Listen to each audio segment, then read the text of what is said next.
ఓట్లు వేసి గెలిపిస్తే శాసనసభకు వచ్చి నీ ప్రజల తరఫున నీ గొంతు వినిపించడానికి ధైర్యం చాలా. నీకు ఎమ్మెల్యే పదవి ఎందుకు? అర్జెంటుగా రాజీనామా చేయాలని మేమందరం డిమాండ్ చేస్తున్నాం.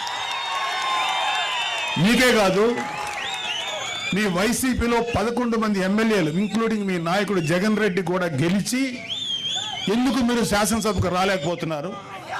ఎందుకు మీ వాయిస్ వినిపించలేకపోతున్నారు? భయం.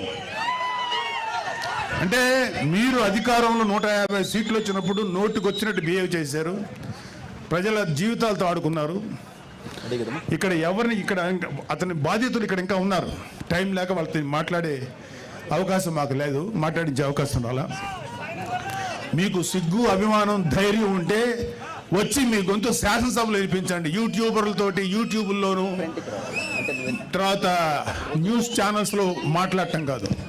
ఇంక్లూడింగ్ జగన్ రెడ్డికి చెప్తున్నాం, వచ్చి నీ వాయిస్ శాసనసభలో వినిపించు. ఏమన్నా అంటే మాకు మైక్ ఇవ్వట్లేదు, మాకు మైక్ ఇవ్వలేదు.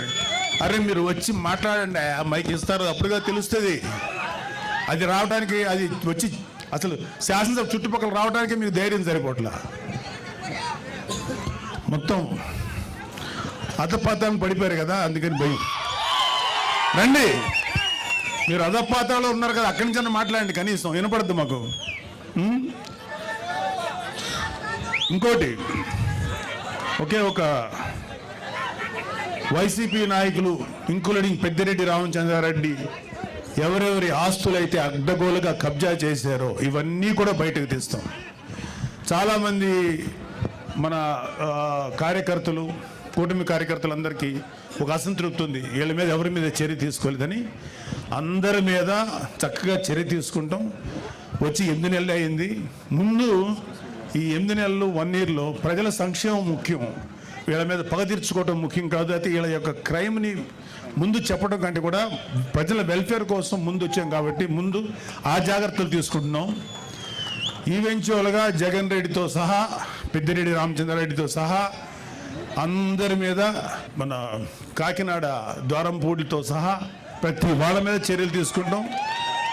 ఎవ్వడు లా నుంచి తప్పించుకోలేడు, చట్టం నుంచి ఎవ్వడు తప్పించుకోలేడు. ప్రతి వాడిని మెడబెట్టి లోపల తోస్తాం, అది గుర్తుపెట్టుకోండి. చివరగా ఒక చిన్న మాట, రైతు మీటర్ల పేరుతో 1500 కోట్లు విడుదల చేశారు, ఒక్క మీటర్ బిగించలేదు. ఆ 1500 కోట్లు ఏమయ్యాయి? Mister Peddireddy, you have to answer. మీ పార్టీలో మీతో పాటు మైనింగ్ వ్యాపారం చేసిన బాలినేని శ్రీనివాసరెడ్డి షేర్లు లాక్కున్నది నిజమా కాదా? ఆన్సర్. గతంలో మీరు లిక్కర్ వ్యాపారంలో రాజ్ కసిరెడ్డితో కలిసి 50-50 షేర్ బిజినెస్ చేసింది నిజమా కాదా? మీ కుమారుడు మిథున్ రెడ్డి కుటుంబ సభ్యుల మీద అడ్డగోలు బ్రాండ్లతో మద్యం మాఫియా నడిపింది మీరు, నిజమా కాదా? ఎన్నికల సమయంలో ప్రజలను భయభ్రాంతులకు గురి చేసి అక్రమంగా గెలిచిన మీరు ఈరోజు నియోజకవర్గం అడుగు పెట్టాలంటే భయపడిపోయే స్థితిలో ఉన్నారు, నిజమా కాదా? ధైర్యంగా వచ్చి శాసనసభలో మాట్లాడండి. మేము మాట్లాడే మాటలు.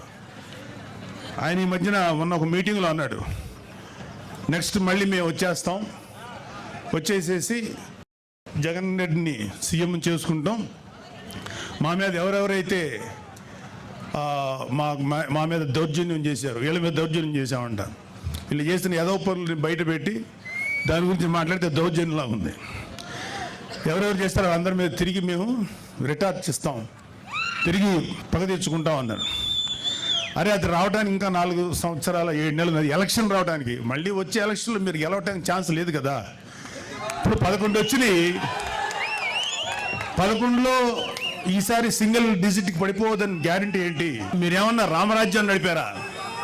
మీరేమన్నా మహానుభావులుగా పరిపాలించారా? వెయిట్. సో మీరు కళ్ళగంట మానండి. జగన్మోహన్ రెడ్డి చాలా సందర్భాల్లో మీతో మనం మాట్లాడిన మాటలు ఉన్నాయి. ఇక త్వరలోనే జమిలీ ఎలక్షన్స్ వచ్చేస్తాయి, మనం అధికారంలోకి వచ్చేస్తామని. ఇంత ఇల్యూషన్, అంటే ఒక రకమైన మానసిక దీనిలో సైకలాజికల్ సమస్యలతో ఉన్న మీకు ఎప్పుడో 4 సంవత్సరాల 7 నెలలు 3 నెలలు 4 నెలల తర్వాత వచ్చే ఎలక్షన్స్ అప్పుడే వచ్చేస్తాయని చెప్పి జనాలతోటి మైండ్ గేమ్ ఆడుతున్నారు. లేకపోతే మీ కార్యకర్తలను ఉన్న వాళ్ళని సేవ్ చేసుకోవడానికి ప్రయత్నిస్తున్నారు. అరే మీ పార్టీలో ఎంతమంది ఉంటారో ఇంకా తెలియదురా, అందరూ వచ్చేస్తున్నారు. చాలామంది బయటకు వచ్చేసారు. మీరు రైట్ హ్యాండ్ అని పేరు పెట్టిన విజయసాయిరెడ్డి బయటకు వచ్చాడు. మిగతా వాళ్ళు రావడం పెద్ద లెక్కేం కాదు. 22 లక్షల మంది ప్రజలు 11 మంది ఎమ్మెల్యేలు ఎన్నుకుంటే ఆ 22-25 లక్షల ప్రజల గొంతుకుని శాసనసభలో వినిపించలేని మీరు వచ్చే ఎలక్షన్లో గెలిచి ప్రజలకు ఏదో చేస్తారని చెప్పి భ్రమలో ఎవరు లేరు. గుర్తుపెట్టుకోండి. మీకు అందరికీ కూడా ఇంకొక 1 year 2 years లోపల అందరికీ మీ నేరాలకి మీరు చేసిన అక్రమాలకి ఆన్సర్ చెప్పుకోవాలి. అలాగే కలిగిరి సభలో పెద్దిరెడ్డి రామచంద్రారెడ్డి గారి గురించి అంటే ఈయన మాఫియా గురించి మోడీ గారు ఏమన్నారంటే ఈ మైనింగ్ మాఫియా, ఎర్రచందనం మాఫియా వీళ్ళందరినీ తుంగలోకి తొక్కుతానని చెప్పారు. మోడీ గారు ఇంకా ఏం అనలేదు, మాకేం కాదని భయపడ అని మీరేం సంతోషపడకండి. మీ నెత్తి మీద కత్తి ఏలాడుతుంది విత్ దారం సపోర్ట్తో. ఆ దారం ఎప్పుడైనా తెగుద్ది, అది మీ నెత్తి మీద గుచ్చుకుంటుంది, గుర్తుపెట్టుకోండి. కాబట్టి ఇది మన వేణుగోపాల్ రెడ్డి గారు మీతో మాట్లాడడానికి ఒక మంచి అవకాశం కల్పించినందుకు చాలా సంతోషం. సో పవన్ కళ్యాణ్ లాంటి నాయకుడు నాయకత్వంలో పనిచేస్తున్నందుకు మా అందరికీ చాలా గర్వంగా ఉంది. ఒక నిజాయితీపరుడైన నాయకుడైన ఆయన ఆధ్వర్యంలో పనిచేయడం నిజంగా మాకు గర్వకారణం. మాకు ఏ పదవుల మీద ఏ అధికారాల మీద ఆశ లేదు. నిజాయితీగా పవన్ కళ్యాణ్ గారి యొక్క ఆశయాల మేరకు మేము పనిచేస్తున్నాం. సో మనందరం కూడా మన భవిష్యత్తు ఇంకా బ్రైట్ చేసుకోవడం కోసం, అద్భుతంగా చేసుకోవడం కోసం పనిచేద్దాం. ఇప్పుడు మీరు చాలా మాటలు విన్నారు, ఎన్ని చెప్పాను నేను. వెల్ఫేర్ కార్యక్రమాలు ఇంకా చాలా కార్యక్రమాలు ముందుకు వస్తాయి. మన విలేజెస్ రోడ్లు ఎంత పాడైపోయాయో మీ అందరికీ తెలుసు. ఆ రోడ్లు పవన్ కళ్యాణ్ గారు ఎలా బాగు చేస్తున్నారో తెలుసు. ఒక గోకులాలు 400 కూడా నిర్మించలేదు ఒక 5 ఏళ్లలో.